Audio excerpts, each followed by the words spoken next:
Good evening. Welcome to Aqua Dragonlight. Right now we have literally right now, we have a full moon, supercharged, harvest full moon with an eclipse. And that's a lot of energy. And we've been building up to that energy.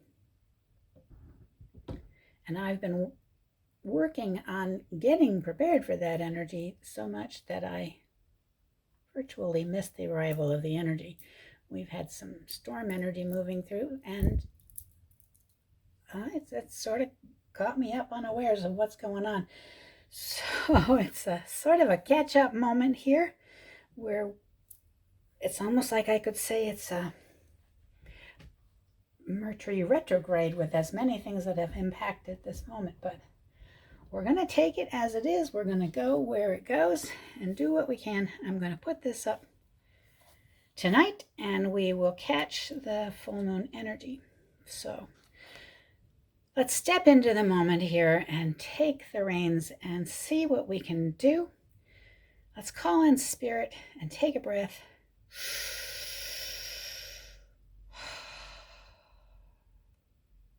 Grandfather, Spirit, Universal Mother, angels, archangels, guides, ancestors, bright ones of all kinds, we ask you to be with us now.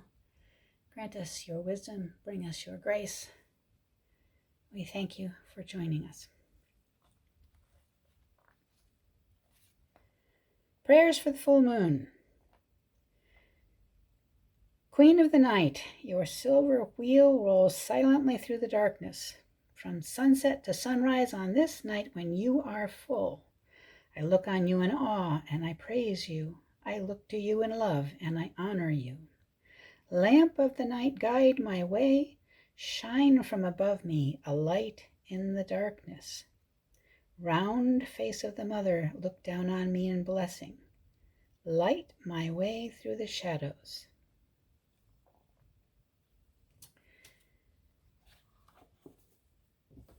And I'm going to use the One World Tarot tonight. And that's this deck over here. One World Tarot is a very simplistic, stylized deck, quite unique in that it really has reduced every image to its simplest energy. The Fool, a new star, the Lovers, a yin-yang spiral. I'm using that because I don't want to complicate things anymore. We already have a lot going on. This energy has been building from some time, and but this is by Crystal Love and Michael Hobbs, and it's a very interesting deck. That one of the High Priestess is particularly beautiful. I will set that aside, and we will look at the full moon in Pisces, balancing spirituality and practicality, and forgive. These are the two words from two different oracle decks from Moonology. I like Moonology, and I happen to pull out two different Pisces images. So we'll set them aside for now and take a quick look at the chart. Here is, this line is the full moon. The sun is coming across and lighting the moon. The moon is at 25. It sits with the planet of manifestation, Earth. That's why we can see the full moon, because the Earth is not in the way of the full moon. They're at 25. 2 and 5 is a 7. 7 is over here in this house, which is still very occupied. Libra, still very occupied by a lot of energies at the South Node. Lilith is still conjunct, and I talked about that in the most recent video, where we still have a release point happening here in the sign of Balance, ruled by Venus, currently in that house, still at the late numbers, where you can release. There's a wonderful step-up evolutionary point, and that the fact that it has held on, we looked at this in the new moon. The fact that this is held on, it was much tighter here, but it is still, this is the house ruler. It's also the ruler of Taurus, where Uranus is. And we'll get back to it in a minute. The fact that this has held on so long is very meaningful. It has been giving us time to look at and address energies that we want a chance to let go of. A lot of those things have had to do with committed relationships, the 7th house. Remember, this is natural houses. Everybody's chart is the same this way. This is the first house for everyone, and it goes around the circle. Everyone has this as a layer in their astrology. Yes, you have a personal chart, and this would rotate, and this Libra might be down here for you, or it might be over there. And you can go to astro.com or Google my chart, my astrology chart, and find what your personal chart is if you don't know where your sun sign is and how these things are affecting you. And I encourage you to do that. But using natural houses gives us an as a whole look at all of us together, which is helpful because we know what a little bit of the energy is affecting each other. We've all been going through things that we needed to release that were painful, that were realigning with energies of our relationship environment, even our relationship with ourselves, deep wounds and feeling rejected. All of these things we've had a chance to find and make peace with Juno, the divine feminine energy. And that has been on that same axis with New Beginnings and the North Node over here. We'll get back to that too very briefly.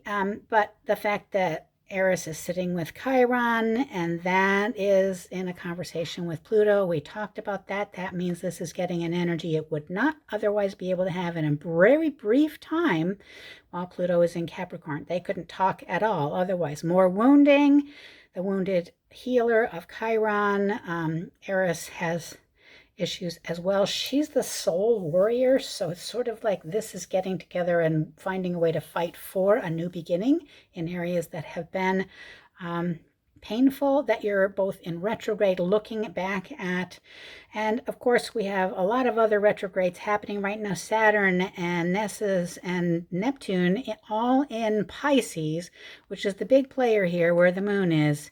The moon is sitting very close to Nessus. Nessus has a reluctance to let go of things, can be very obsessive, but it's sitting with Saturn, who demands wholeness, and you've got to get rid of things that defeat integrity. Neptune bringing to the table his last look at this sign before he moves on out and then is gone for a long time because he has to go all the way around the wheel, and he's an outer planet that will take a long time. And he's looking backward at all of this as if to say, you take a really good look. Saturn is a hard taskmaster. He demands work. Nessus doesn't really want to. But Neptune is a diffuser. It can release, think of it like a Gugon. Neptune can release bondage that it hasn't been able to find a way to release before. And that is, this whole grouping is in a water sign, and in this water sign we have Mars. And Mars in Cancer, which is ruled by the moon, Mars is in a square, a conversation, 30, 60, 90, a conversation with the South Node. But mostly, and the node is not a planet. Mostly this is just saying that action can be taken that can affect this North Node opportunity of evolution, which is across from, as always, the South Node. So there's energies in play here, and action can have a hand in that, particularly because it's another water sign. All the water signs come into play when anything happens in Pisces, because Pisces is a mutable sign. Mutable means it has the real ebb and flow of deep spirituality. It amplifies intuition and trust, emotional depth. It has surrender, dreams, mysticism, emotional sensitivity. But because Pisces is the 12th house and has such depth in all these areas, other water signs chime in trine. It pulls in a lot of things from Scorpio, which is like the 12th house is an area of deep passion and sexuality and and what it is that we are looking for, ruled by Pluto again. So dark depths, but also the deepest passions and inspirations. And because it's an eclipse, we have some of that energy coming, because eclipse is a revealing energy. It helps us complete journeys. It helps us make shifts. And this is feminine. The moon is feminine. That's a feminine energy. And in the moon, this a lunar eclipse, a lunation, is a feminine energy. Everybody has feminine energy, men and women. It's just it isn't defined by gender. It is a softer side that allows you to see emotional things, and realign with your true path more easily, because it is aligning with the more nurturing aspects.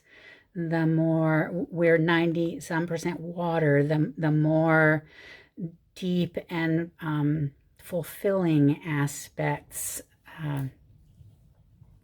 Pisces allows us to talk to our inner selves. I spoke about this just in the last video on the Taurus quarter moon, how could be an internal conversation about the relationship with yourself, particularly here at this moment in time on a full moon in Pisces with an eclipse. And that eclipse is changing the axis.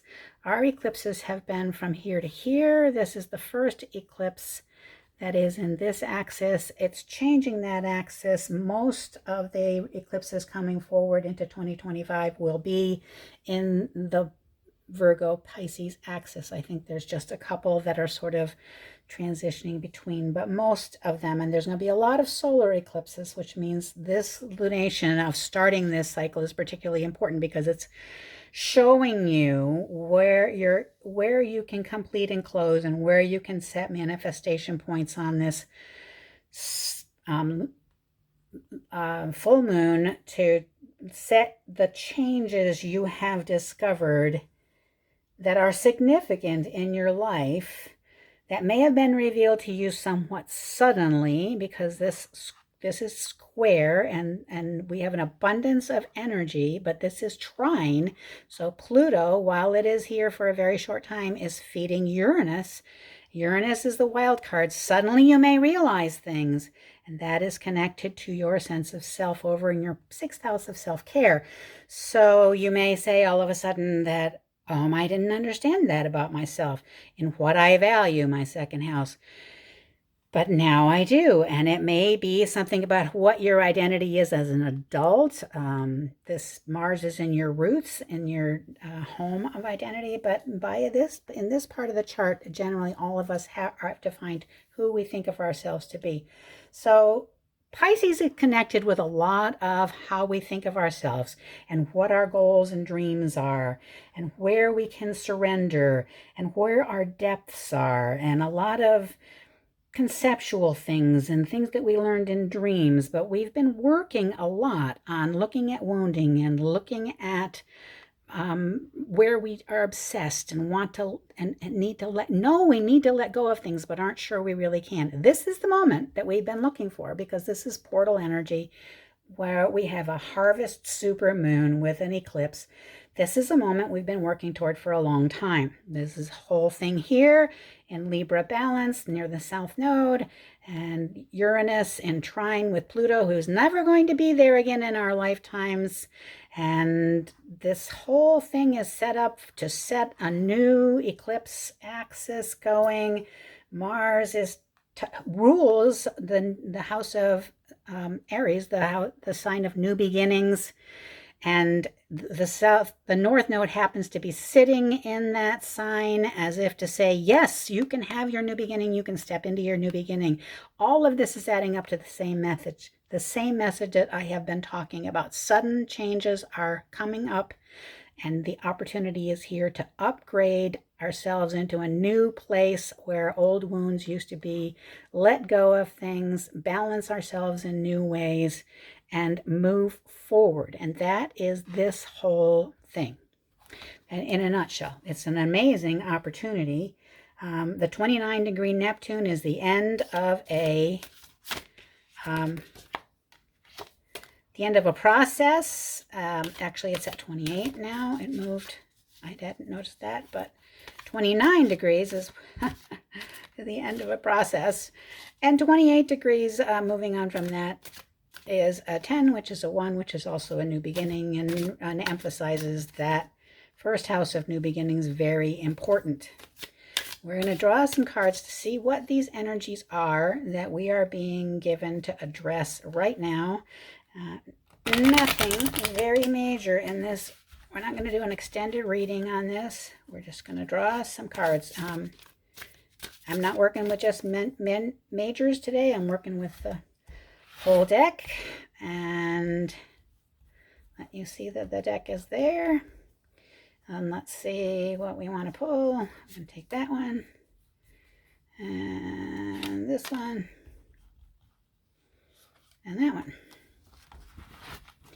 And the bottom of the deck, let's see what we got.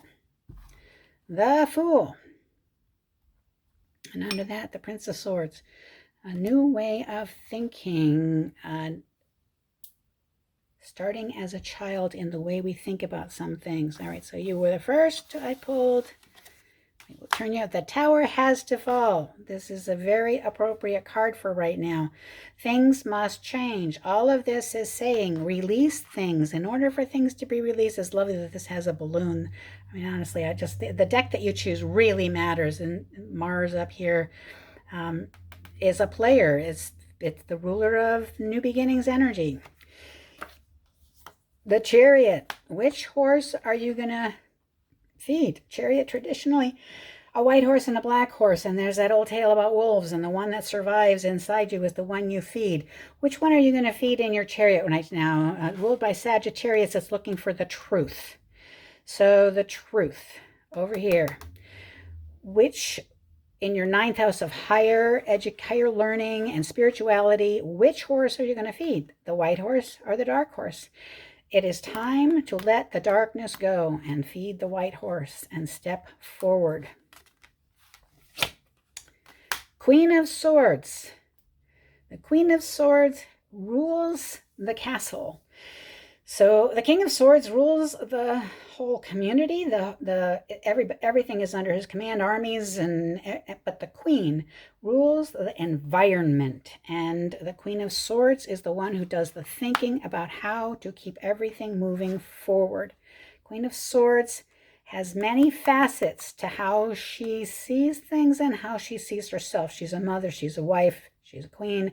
She has other aspects that are private to her, and that is important to realize, because all of these things that we're looking at, Nessus, that kind of wounding is different from this kind of wounding. This kind of wounding is different from that kind of wounding, but they all can be released. Now, there's plenty of abundant energy to do the job with this, and there's abundant new beginning space to do it in. There is support for everybody. Everybody's got buddies with them. Everybody's got helpers. The Uranus has the power of the last phase of Pluto. Over here to the sun, this is the moment to find the new queen position in your thoughts about yourself, your self-talk, your way of handling the reins in your life. Let the tower fall, and the things that need to be removed out of your life float up from that balloon. They don't need to be here anymore. You don't need them to go forward.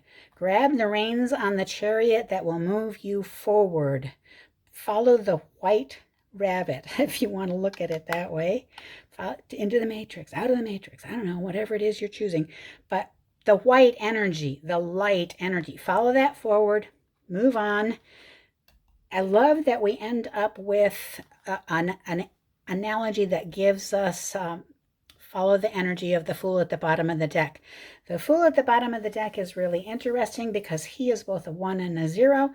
He can never be at the bottom of the deck. This is literally like saying we turn the deck over and have a new beginning, which is very appropriate for what is happening at this particular lunation, where we are balancing spirituality and practicality, and we are working on forgiveness. And that's all I really want to say. This is an amazing opportunity. I hope you can grab it. I'm going to pull you a goddess card from the Doreen Virtue Goddess Guidance Oracle cards. A deck I find very helpful when I want to pull in female deity, and we're going to stick with some female energy for this. And we're going to ask the goddess to give us the card we need to see. And that card will be Mary Magdalene, Unconditional Love. Love yourself, others, and every situation, no matter what the outward appearances may be. And remember, this is natural houses, so everybody is going through the same things on some level. What I have said to you that you are listening to, you can know when you're driving or in line at the grocery store that they are feeling the same thing. At some level in their life, they're feeling the same kinds of challenges, they're facing the same tests, they're feeling the same stresses. This is a very good time for us all to be remembering that we are not alone, that everyone here together has to eat, has to sleep, has to find answers to the same questions you do.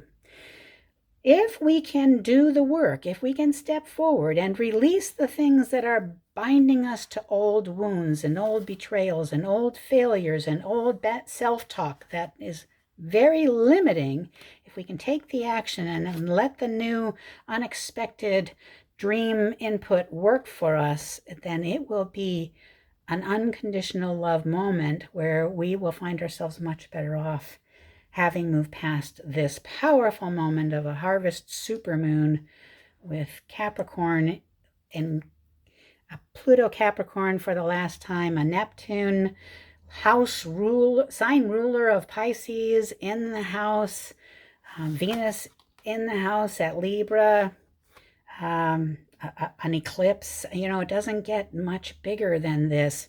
And honestly, this is energy we have been working toward and talking about for a long time. It comes down to do the work, which means focus, be quiet, gain peace, and think. And when you come across things that need to be released, let them go. Control your horses. Become the fool. Be willing. Be open. This is the energy to manifest at this time. It's very important that everybody that can do this. And I'm going to let you go.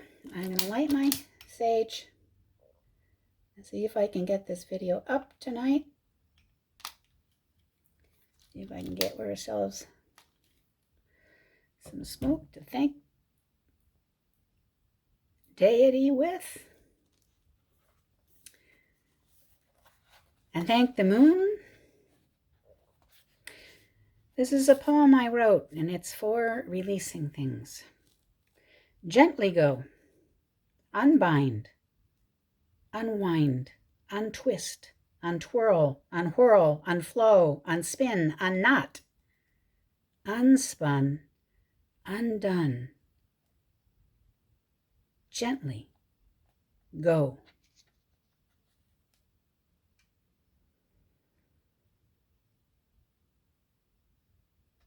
As the sun retreats, you enter the sky. Give birth to the night, great mother. Give birth to your children that fill the dark sky. Give birth to our dreams that will fill our sleep. Your silver disk will light the entire night. None of the night will be turned over to the dark. Even as your soft light guides my path tonight, may your gentle influence spread softly through my life. Unconditional love. Love yourself, others, and every situation, no matter what the outward appearances may be. Spirit, we thank you for being with us. Guides, guardians, angels, archangels, ancestors, bright beings of all kinds, grandfather spirit, universal mother, you who carry the blood of creation within your veins, and you to whom we owe everything, including this green marble that I stand upon, and the power of manifestation that we can use to make change in our life. Thank you for being with us, bringing us grace, bringing us communication that we may share learning amongst each other. Go if you wish, stay if you will. We are honored by your presence, and we look forward to being with you again. I thank you for joining me at Aqua Dragon Light. I am grateful to have been able to get this done tonight. I'll try to have it up tonight. I look forward to seeing you again. Once again, I'll mention my Aries video. No, I haven't gotten it done yet. It seems things are happening so fast, but that's okay. I hope that you are catching the videos and they are bringing you some kind of assistance and peace. And if they are, I would love it if you would shoot me a like or a comment. I always love hearing from you. And if you needed a miracle tonight, if it just happens to be that you needed a miracle tonight, I am leaving this one here for you. Just you. Thank you. Blessed be. Aqua Dragon Like out.